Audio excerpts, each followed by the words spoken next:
sanglit ipangayuan ko mensahe sa ato mga igsoon.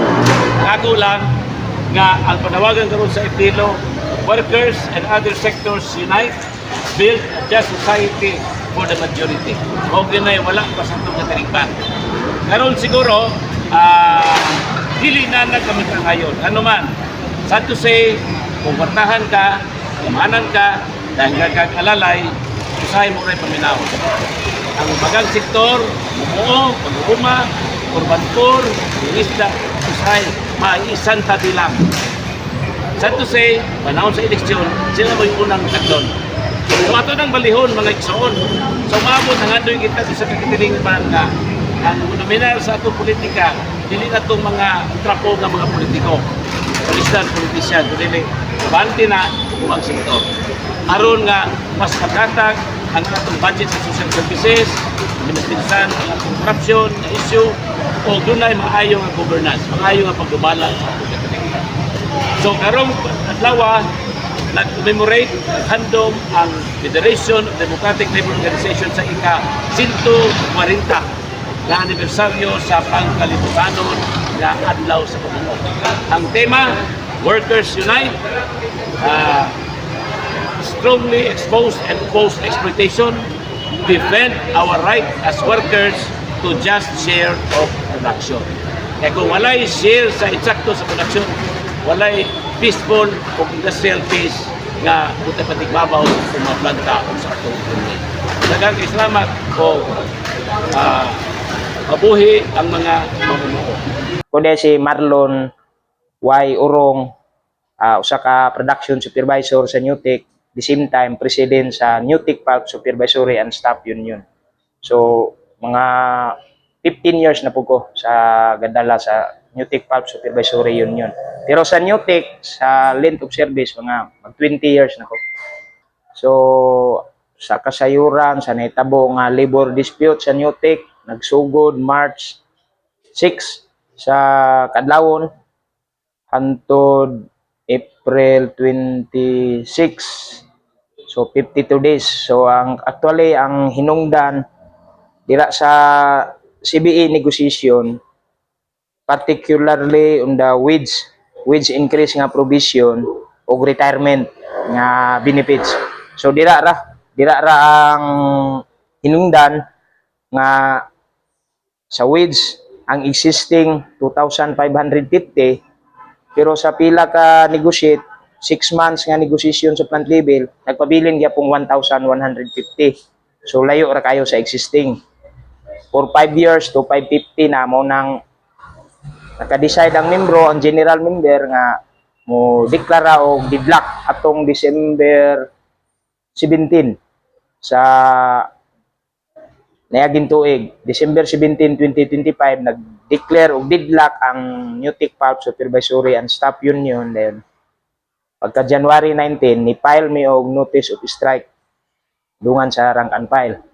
So dira sa pag-file og notice of strike among gisunod tanan nga mga legal requirements as per advice sa Federation, there is kang Attorney Ratilla, and then mauto sige gyapon conciliate ang NCMB sa region hantod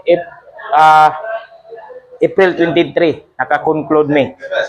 So ang kuan nag-abot mi sa win-win.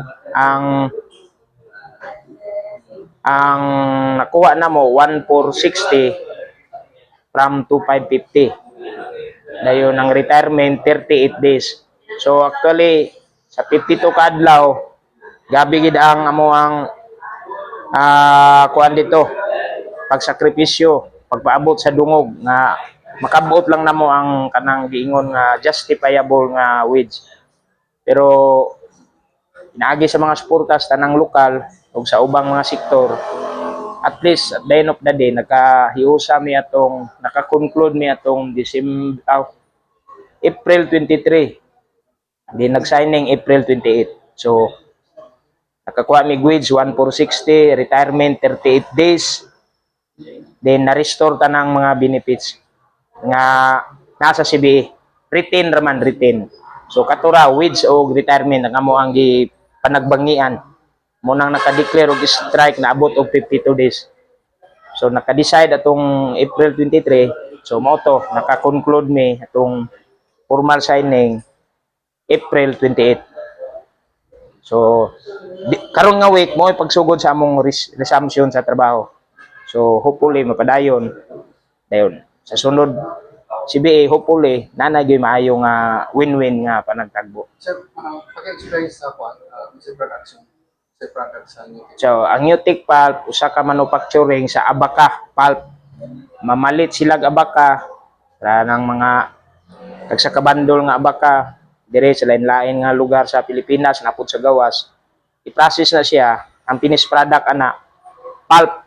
So kana siya raw materials na sa mga planta dito sa Europe nga himuon og kanang tea bags, kanang sa mga piso bill, kanang kwarta na ana siya sagol o banknotes, napay mga metallic paper, specialty paper. So daghan siya application mo nang gikinahanglan gid siya sa labaw na sa Europe. So, may hapon sa tanan, ako day si Junard Ramos. Ako mo kasamtangang presidente karon sa New Tech Pulp Workers Union, Rack and Pile. Si Marlon mo to siya ay supervisor. Ang Rack and Pile compose na sa mga different o nagkaya nga mga operators nasa linya. Ang Rack and Pile mostly way gahimo sa produkto sa planta. Kami mo nagman, kami mo nag-produce og production para ang output mo gawas dito sa planta. So karon ang CBA na expire among CBA atong September 15, 2025. So karon nagpasa mi og proposal yatag mo sa management kay kuan man na siya mandate mo na sa labor code nga every 2 years, 3 years kana ron amo ang kuan 2 years na non-political na siyang provision sa among CBA kay 5 years man. So, silang Marlon, renewal to 5 years, kami 2 years. Nagdungan na among strike, kay tungod kay ang supervisor, nagdidlock sila, una sa mua, nasundan sa Rack and Pile, motong nakadungan ni og pile og notice of strike.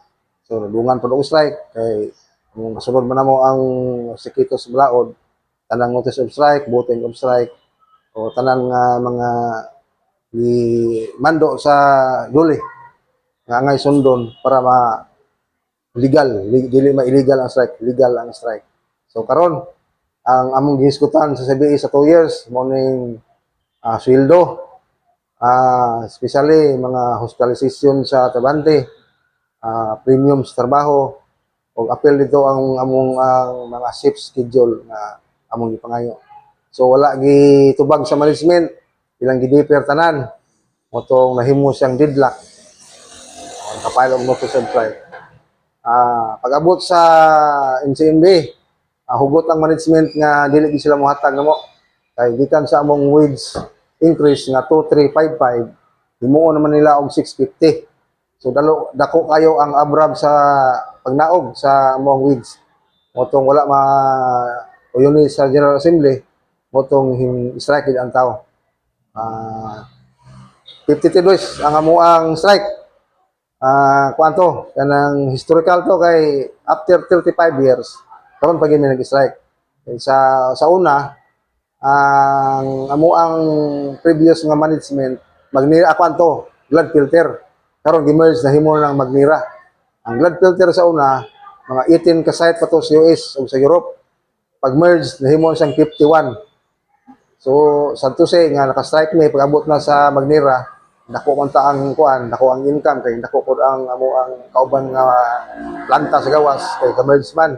So kami ang supply nila og raw materials kanang Abaca, kanang lanot, fiber nga giugbad sa ato ang kuan, gitawag og farmer, kubrahon na sa planta, lutuon naman mahimo na siyang papel.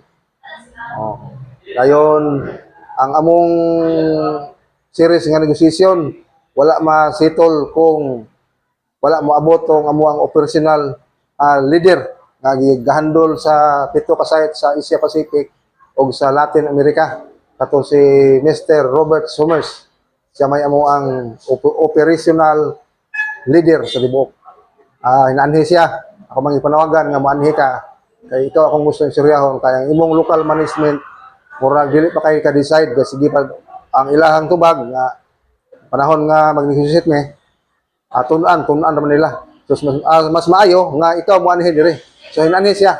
Otong pag-abot atong tuta days nga kuan dili April 23 abot sa plantain so roy siya ang ipangita ko sa manager na strike kami ato strike na mga kuan ano 40 days siguro kadlaw na to. So ang nahitabo istorya sa SCOA unsa ko nayango sa mga tao. So mo ni sir kung ang imong sillo gamay kayo. So gidiscuss niya ang flow sa bago karon nga kumpanya o si kining Magnira. So ang iyang kuan sa iyang version nga BB pa karon ang kumpanya. Yan lang nga mo-adjust ko ni kay BB pa ang Magnira tungod sa merging. So ang hitabo akong inan unsay offer nimo kaya akong ipasabot sa membro. Kaya ang local management wala mi kasabot kung unsay ilang pag-explain diri sa amo. Morning nahimong strike na ni karon. So gi-explain niya tanan costing ana.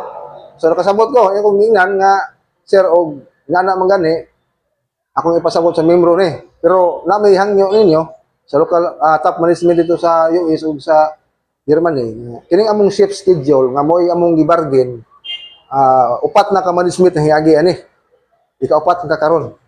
Nawa pa gini tubaga. Kanang amo ang kuan ba? Shift schedule bitaw kada duty. Oh, so karon ilang gihatag.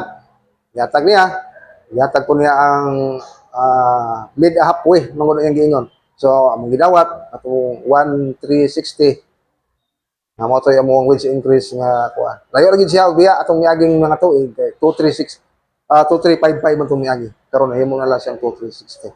Pero murag na siguro iko nakakuha pa mig gabay nga kuan pabor kay katong shift schedule ilang gihatag. Hatag sila og signing kay nakatuma mo ang mga benepisyo nga ilang giputol panahon sa strike ilang gibalik. So pisali ang bugas, medicine, kanang kuan mo outpatient niya beneficiary nga under sa kuan kumpanya. Gikan pod sa union, gikan pod sa CBA nga agreement. So karon na resume ang planta atong kuan 27 balik mi tanan ang local management kay murag nag-file po og kuan illegal strike tungod kita siguro nila nga kuan pero wala to tubag na to sa federation. So tanan sa agreement sweldo patong shift schedule signing katong mga benepisyo ibalik pati ang pag kuan sa draft sa kaso sa NLRC atong illegal strike. So motong nasitol mi. So karon ang planta naluto na sila gahapon karon ga sitting na ga produce ng papel. Ana siya sir. So, normal na ang presyo. ang duty na mga Naka-signing na po mi. okay. Naka-signing namin sa CBA. Atong 28. Signing naman. Tanang benepisyo, ilan ang ipang hatag sa amo. So, sa may pangalan sa Newtek sa program mo, magyapon, Newtek yapon. Pero under siya sa Magnira. Mother company ng Magnira. Magnira. Biri company na siya sir. So na. Pero pag merge, gihimuan lang ba ang ngalan nga Magnira na. Magnificent New Era. Kaya nakadako man ang ilahang kuan. Ang fiber industry sa Tibok Kalibutan, duha ang kuan na sa una, duha ang kompetitor, si Glad Filter ug si Biri. Karon gikuha na ni Biri, murang nahimo ng Magnira. Iyahan na tanan. Magnira is under sa mga country. Europe, US, Canada daghan siya sir. Dito na sa kuan. Walay planta nga naa sa dira Asia. Kita lang, kami lang.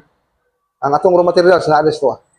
So, ang ma-produce sa Newtek Pulp is product. Papel na, papel. Okay. Papel na siya. White pulp na gitawag na pulp. Fiber na siya, papel na siya. Fiber na. So bulk na siya, gibulky na. Ang isa ka bulk na, mo timbang siya 125 kilos. Mo na yung amo ang so dako ang production, dako ang amo ang kuan. Nadiya ang raw materials nila, kadi sa operator wala ni. Ano sa ganyan raw materials? Abaka. Abaka, then lutoon. asa gikan. Dili siya tanan sa Pilipinas. Apil ang kuan Ecuador, kay na may export po nga lanot dito sa Ecuador. So isago na resto Especially diri gid sila sa tuwa muluto kay naa ang planta. Ang tuwa pong rong kwan diri abaka ligon lahi sa ilaha dito magabok ang ilaha.